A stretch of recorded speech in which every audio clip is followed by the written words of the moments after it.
উপস্থিত আছেন বাংলাদেশের সাংবাদিক ইউনিয়নের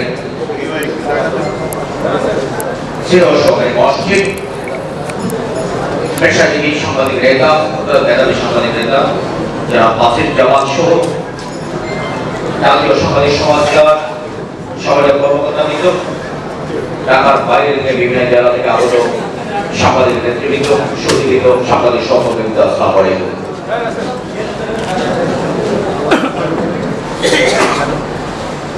আজকে আমি জাতীয় সাংবাদিক সংস্থাকে ধন্যবাদ জানাই যে সারা বাংলাদেশের সাংবাদিকদের আজকে একটা মিলন মেলা বসেছেন জাতীয় প্রেস ক্লাবে। ধন্যবাদ জানাই ঢাকার বাইরে থেকে যারা বিভিন্ন দূর দূরান্ত থেকে কষ্ট করে এখানে সমবেত হয়েছে। আজকে এমন এক সময় বিগত 15টি বছর সময় আপনারা দেখবেন এই দেশের গণমাধ্যম সাদাকে সাদা কালোকে কালো করতে পারেনি।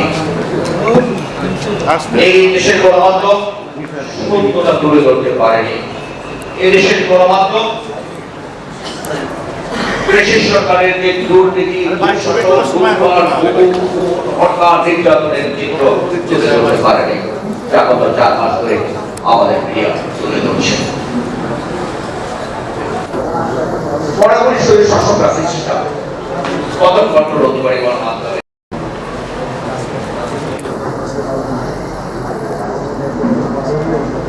এই কাজ তারা করেছে। একইভাবে আমাদের গণমাধ্যমগুলো সরকার এবং আমাদের দলদাস সাংবাদিকদের কারণে অনেকটা জনগণের আস্থা এবং বিশ্বাস হারিয়ে ফেলেছে। আজকে এক পত্রিকায় কোনো একটা নিউজ লেখা হলে মানুষ পুরো আস্থা রাখতে পারে না, আরেকটা পত্রিকা খুঁজে সেখানে কি লিখেছে। এটা আমাদের বড় দুর্ভাগ্য। গণমাধ্যমকে সব সময় জনগণের পক্ষে থাকার কথা, কিন্তু কিভাবে জানি না জনগণের সঙ্গে গণমাধ্যমের একটা দূরত্ব তৈরি হয়ে গেছে। সাধারণ মানুষের তালিকায় আগে পুলিশের নাম থাকতো, ডাক্তারদের নাম থাকতো, এই দুটো নামের পক্ষে এখন সাংবাদিকদের নাম চলে এসেছে। আপনি যদি দেখেন কিছু যথেষ্ট কারণও আছে। গত 15 বছর অনেক গুরুত্বপূর্ণ নিউজগুলো বাংলাদেশের পত্রিকায় ছাপেনি, সেই নিউজগুলোকে ছাপ করেছে বিদেশি গণমাধ্যম, এবং বাংলাদেশের নিউজ ছাপে বিদেশি গণমাধ্যম পুরস্কার পেয়েছে। আয়নাগর আমরা কি ছাপাতে পেরেছি? হয়তো আমাদের বাংলাদেশের সাংবাদিকরা সংবাদপত্রে আয়নাগরের খবর ছাপাতে পারবেন, আয়নাগর থাকতো না। এই সংখ্যাটি কিন্তু বিদেশি পত্রিকা হিসেবে তারাই পুরস্কার লাভ করেছে। তাহলে আপনি যদি সত্যতা তুলে না ধরে আপনার প্রতি জনগণ আস্থাটা রাখবে কি করে? বিগত ক্ষমতাসীনরা যেমন নষ্ট করে তেমনি আপনি দেখবেন এমন দলদাস সাংবাদিক তৈরি করেছিল যারা সাংবাদিকতা বাদ দিয়ে সরকারের করে ব্যস্ত থাকতেন। প্রধানমন্ত্রী প্রেস কনফারেন্সে যাবেন, প্রধানমন্ত্রী প্রেস ক্লাবে যাওয়ার কথা কারা? যারা প্রধানমন্ত্রী মিট করেছে সাংবাদিকরা না, সেখানে তাদেরকে যেতে দেওয়া হতো না। সেখানে যাইতেন আর যেতেন সম্পাদকরা। তারা সেখানে গিয়ে প্রধানমন্ত্রীকে তার কর্মকাণ্ড সম্পর্কে প্রশ্ন জিজ্ঞেস না করে, গুম নিয়ে জিজ্ঞেস না করে, বিদেশের সাথে চুক্তি হলে কি চুক্তি হয়েছে সেই বিষয়ে জিজ্ঞেস না করে উল্টো তৈরি মন্তব্য করতেন, বলতেন আপনার তো নোবেল পাওয়া উচিত। অর্থাৎ প্রধানমন্ত্রী প্রেস কনফারেন্স থাকতো, সেটা একটা প্রধানমন্ত্রী বিগত প্রধানমন্ত্রীর একটা সম্পদ করা সবাই পরিণত হতো। এভাবে শেখ হাসিনাকে স্বৈরাচার থেকে মহাস্বৈরাচার, ফ্যাসিস্ট থেকে মহাফ্যাসিস্ট বানানোর পিছনে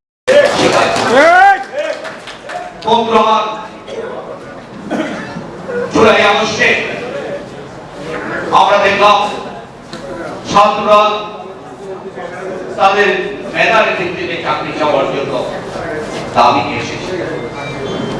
যৌক্তিক দাবি, সবচেয়ে মেধাবী পাবেন না। শুধু আওয়ামী লীগ করার কারণে, সরকারি দলের সমর্থক হওয়ার কারণে সবচেয়ে খারাপ ছাত্রী চাকরি পেয়ে যায়, কিভাবে বৈষম্য থাকতে পারে সেটা আমরা কি দেখলাম? এই ন্যায় সংগত দাবিকে উপেক্ষা করে পাক হানাদার বাহিনীর জগৎ আমাদের ছোট ছোট শিশুগুলোকে নির্মমভাবে হত্যা করা হলো। আমরা দেখলাম উত্তরায় স্কুল ড্রেস পরে ড্রেস পরা ছাত্রদের বুক যাত্রা করে দেওয়া হলো। আমরা দেখলাম যাত্রাবাড়িতে যাত্রা করে দেওয়া হলো।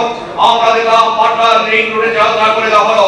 আমরা দেখলাম ধানমন্ডিতে শিশুদের উপরে রাখতে ড্রেস পরা শিশুগুলো, ছোট ছোট শিশুগুলো, আমাদের সন্তান সমতুল্য সেই শিশুগুলো দেখলাম তাদের মুখ দিয়ে রক্ত ফিনকিয়ে পড়ছে। তাদের সেই স্কুল কলেজের ড্রেসগুলো রক্তে মিশে যাচ্ছে। রুলে মতো রাস্তায় নিচ এলাকার রাস্তা লালে লাল হয়ে যাচ্ছে, গড়িয়ে যাচ্ছে রক্ত। ৭১-এর সে দৃশ্য আমরা দেখলাম। জুলাই আগস্টের সে বিপ্লবে ছোট ছোট বাচ্চাগুলো কি অপরাধ তাদের? তারাই তো আগামী দিনের ভবিষ্যৎ, তারাই তো এই বাংলাদেশের নির্মাতা হওয়ার কথা ছিল, আমাদের বাংলাদেশটাকে নেতৃত্ব দেওয়ার কথা ছিল। নির্মমভাবে সেই শিশুদের হত্যা করা হলো। হত্যার কথা বলতে নয়, সেদিন যখন এভাবে নির্মমভাবে আমাদের সন্তানদেরকে হত্যা করা হচ্ছিল, গুলি করে পাখিকে যেভাবে শিকার করে সেভাবে মারা হচ্ছিল, গলা কাটা মুরগি জবাই করবে যেভাবে ছটফট ছটফট করে লাফাতে লাফাতে এক সময় নিস্তেজ হয়ে যায়, আমাদের শিশুদেরকে আমরা সেদিন দেখেছিলাম। রক্তাক্ত শিশুগুলো ছটফট ছটফট করতে এক পর্যায়ে নিস্তেজ হয়ে যাচ্ছিল, চিকিৎসা পর্যন্ত পায়নি। সেটা আমরা কি দেখলাম? আমাদের সাংবাদিক দিক থেকে দু চারটি মিডিয়া ছাড়া আমরা সেদিন মিডিয়াগুলো দেখলাম কেন অ্যাকশনে যাচ্ছে না, হাজির উস্কে দিচ্ছেন। সেদিন শুনে বলছেন এরা সন্ত্রাসী, এদেরকে দমন করা উচিত, অর্থাৎ রক্তপাতকে তারা উৎসাহিত করেছেন।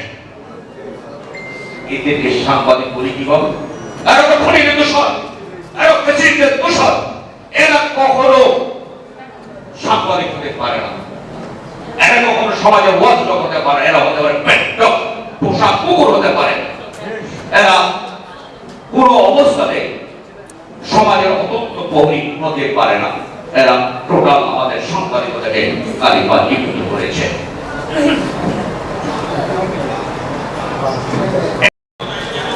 এসব সাংবাদিক হলো আমাদের সবচেয়ে ক্ষতিকর। আজকে সাংবাদিকতাকে ব্যবহার করে অনেক অন্তর্বিত্তের মালিক হয়ে যাচ্ছেন। অসংখ্য এই ধরনের আমরা যারা আছি নেতৃত্বে আমাদের কাছে অভিযোগ আসে, বিভিন্ন ব্যবসায়ীর কাছে তোমাদের এই সমস্যা আছে, তোমার তো বউর সাথে তোমার গন্ডগোল, এটা তোমার দেখার ব্যাপার, বউর সাথে গন্ডগোল, তুমি যেখানে করতে না তুমি এত স্বীকার করো, নানা ধরনের অজুহাত দিয়ে গিয়ে মোটা অঙ্কের টাকা চায়। এসব অপসাংবাদিকরা, এইসব ভুয়া সাংবাদিকরা যেন জাতীয় সংবাদ আমাদের সাংবাদিক সংস্থায় যেন স্থান না পায়, সেভাবে আমি নেতৃত্বকে সচেতন থাকা যায়, সজাগ থাকা যায়। নিজে নিজে সাংবাদিক হয়ে গেছেন, 8+5, 5+6+5। আমি জানি মাইক্রোবাসের ড্রাইভার ব্যাপার সাংবাদিক পরিচয় দিয়ে এদের ব্যাপারে আপনাদের সচেতন থাকতে হবে। আপনাদের মধ্যে একটা ঐক্য খুব বেশি দরকার। সাংবাদিকতা ঐক্য দরকারি কারণে আজকে যে নির্যাতন নিপীড়ন হচ্ছে এর মূল কারণ হচ্ছে আমাদের অনৈক্য। আমাদের মধ্যে ঐক্য গড়ে তুলতে হবে। তবে সুবিধাবাদী, সন্ত্রাসী, পেশিবাদের দালাল সাংবাদিকতাকে ব্যবহার করে অন্তর্ভিতর মালিক হতে চায়, ওদের সাথে কোনো আপোষ হতে পারে না। ওদেরকে নেওয়ার কথা আমি বলছি না। বাকি সবাই যারা পোস্টরিশ সাংবাদিকতাকে যারা ইগনোর করে, যারা সত্যের সাংবাদিকতা আসে, তাদের মধ্যে আজকে ঐক্যের বড় প্রয়োজন। সেটা আমি বিশ্বাস করি যে সংবাদ সন্ধ্যার বর্তমান নেতৃত্বে যারা আছেন তারা সেটি পারবেন। আমি আমারও নেতৃত্বে অনুরোধ করবো, কোন সুবিধাবাদী কুসাংবাদিকরা যারা আপনাদের এখানে স্থান না পায় সেভাবে সচেতন থাকবে, নানা সুযোগ নিয়ে তারা আসবে, তারা আপনাদের সুযোগ নিয়ে, আপনার ব্যাপারে সুযোগ নিয়ে ইয়াবা ব্যবসা করবে, চাঁদাবাজি করবে, নানা ধরনের হোটেল থেকে চাঁদা ধরবে। সেই সুযোগটা যেন আপনারা করে না দেন, সেভাবে আপনাদেরকে সচেতন থাকতে হবে। সবশেষ আমি যেটা করি, সাংবাদিক সংস্থার যে 21 দফা, সে 21 দফার সাথে আমি একাত্মতা ঘোষণা করছি। বিশেষ করে আজকের এই দিনে আমি আপনাদের এই সংগঠনের প্রাণ পুরুষ মরক আলতাফ হোসেন ভাই রুহের মাগফিরাত কামনা করছি। সবশেষে এটুকু বলি,